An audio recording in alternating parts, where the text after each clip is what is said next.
Pizza base and oven ఇవి 2 లేకుండా చాలా యమ్మీగా, టేస్టీగా పిజ్జాని ఇంట్లోనే ప్రిపేర్ చేసుకోవచ్చు. నేను కూడా ఫస్ట్ టైం ప్రిపేర్ చేశాను. టేస్ట్ అయితే చాలా బాగా వచ్చింది. ఎలా ప్రిపేర్ చేసుకోవాలో మీరు కూడా చూసేయండి. ముందుగా ఒక బౌల్ తీసుకొని అందులో గ్రేట్ చేసుకున్న పొటాటోని తీసుకోవాలి. ఇందులోనే మీ రుచికి సరిపడా ఉప్పు, అలాగే 1 టేబుల్ స్పూన్ చిల్లీ ఫ్లేక్స్, అలాగే 2 టేబుల్ స్పూన్ కార్న్ ఫ్లోర్ కూడా యాడ్ చేసుకొని వీటన్నిటిని మంచిగా మిక్స్ చేసుకొని పక్కన పెట్టేసుకోవాలి. ఇప్పుడు ఒక ప్యాన్ తీసుకొని అందులో 1 టేబుల్ స్పూన్ వరకు నెయ్యి కానీ, బటర్ కానీ యాడ్ చేసుకొని దాన్ని ప్యాన్ మొత్తం మంచిగా గ్రీస్ చేసేసుకోవాలి. ఇప్పుడు దీంట్లో మనం ప్రిపేర్ చేసుకున్న పొటాటో మిశ్రమం ఉంది కదా, దాన్ని ప్యాన్లోకి తీసుకొని ఆ మిశ్రమం మొత్తాన్ని ఈవెన్గా స్ప్రెడ్ చేసేసుకోవాలి. మనం రోటీ అయితే ఎలా చేసుకుంటామో అలా ప్యాన్ మొత్తం ఈవెన్గా స్ప్రెడ్ చేసేసుకోవాలి.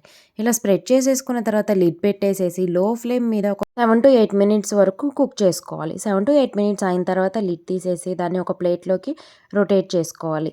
ఒక ప్లేట్లోకి రివర్స్ చేసుకున్న తర్వాత దాన్ని మళ్ళీ అదే ప్యాన్లోకి తీసుకొని దాని మీద చీజ్ని కొంచెం స్ప్రెడ్ చేయాలి. చీజ్ పైన మనకి ఏ వెజ్జీస్ కావాలంటే ఆ వెజ్జీస్ యాడ్ చేసుకోవచ్చు. ఇంకా పన్నీర్ కూడా యాడ్ చేసుకోవచ్చు. పన్నీర్ని నెయ్యిలో కానీ, బటర్లో కానీ కొంచెం ఫ్రై చేసి యాడ్ చేసుకున్నామంటే టేస్ట్ చాలా బాగా వస్తుంది. ఇలా వెజ్జీస్, పన్నీర్ యాడ్ చేసుకున్న తర్వాత దాని మీద ఇంకొంచెం మొజరెల్లా చీజ్ కూడా యాడ్ చేసుకోవాలి. దాని మీద సాసెస్, అలాగే కొంచెం రెడ్ చిల్లీ ఫ్లేక్స్ కూడా యాడ్ చేసేసుకొని లిడ్ పెట్టేసి దీన్ని మళ్ళీ ఇంకొక 10 to 15 మినిట్స్ వరకు లో ఫ్లేమ్ మీద బేక్ చేసుకోవాలి. అంతే అండి, మన టేస్టీ పిజ్జా రెడీ. వేడివేడిగా ఇలా సర్వ్ చేసుకుంటే టేస్ట్ మాత్రం చాలా బాగుంది. మీరు కూడా ఖచ్చితంగా ఒకసారి ట్రై చేయండి. వీడియో నచ్చితే లైక్ చేయండి. అలాగే ఇలాంటి మరిన్ని వీడియోస్ కోసం మన ఛానల్ని సబ్స్క్రైబ్ చేయండి. Thanks for watching.